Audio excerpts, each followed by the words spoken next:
தாவேக பிரச்சார கூட்டத்திற்கு தடை விதிக்க கோரி உயர்நீதிமன்றத்தில் அவசர முறையீடு செய்யப்பட்டிருக்கிறது. இது குறித்த முழு விவரங்களை வழங்க செய்தியாளர் செந்தில்குட்டி நம்மோடு இணைப்பில் காத்திருக்கிறார். செந்தில்குட்டி, வணக்கம். முழு விவரங்கள். தாவேக தலைவர் விஜய் கரூரில் நடத்திய அந்த பிரச்சார கூட்டத்துல கூட்ட நெரிசலில் சிக்கி 40 பேராக பலி எண்ணிக்கையானது உயர்ந்திருக்கிறது. இந்த சூழ்நிலையில பல்வேறு உத்தரவுகளை தமிழக முதல்வரும் பிறப்பித்து வருகிறார். இந்த நிலையில் இந்த விசாரணை ஒரு நபர் கூடிய ஆணையம் விசாரணை அமைக்கப்பட்டிருக்கிறது. இது போன்ற விசாரணை எல்லாம் முடியும் வரை தாவேக கட்சியினுடைய பிரச்சார கூட்டங்கள் பொதுக்கூட்டங்கள் நடத்துவதற்கு தடை விதிக்க வேண்டும் என்று கரூரை சேர்ந்த செந்தில் கண்ணன் என்பவர் ஒரு மனு ஒன்றை அவசர வழக்காக விசாரிக்க வேண்டும் என்று சென்னை உயர்நீதிமன்ற நீதிபதி செந்தில்குமார் முன்பாக அவசர முறையீடு ஒன்றை அவருடைய தரப்பு வழக்கறிஞர் சங்கரன் என்பவர் செய்தார்.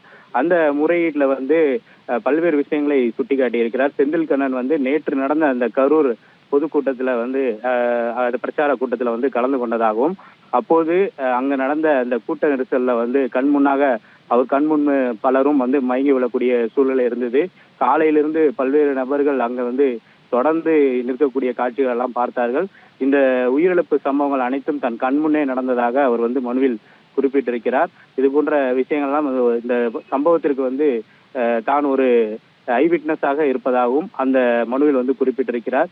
எனவே இது போன்ற ஒரு கூட்டங்கள் நடக்கும் பொழுது முறையான பாதுகாப்பு ஏற்பாடுகளோ பேரிகார்டுகள் போன்றவை எதுவுமே அமைக்கவில்லை. அந்த இடம் முழுவதுமே ஒரு கட்டுப்படுத்த முடியாத ஒரு சூழல் இருந்தது என்பதையும் அவர் குறிப்பிட்டிருக்கிறார்.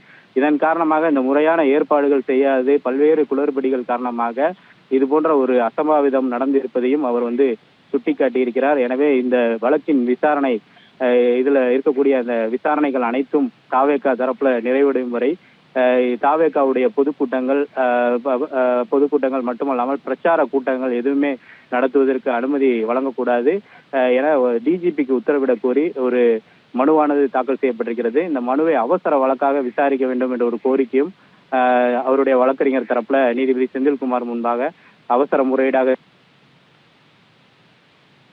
30 மணி அளவில் இந்த வழக்கை விசாரிப்பதாக ஒப்புதல் அளித்திருக்கிறார்.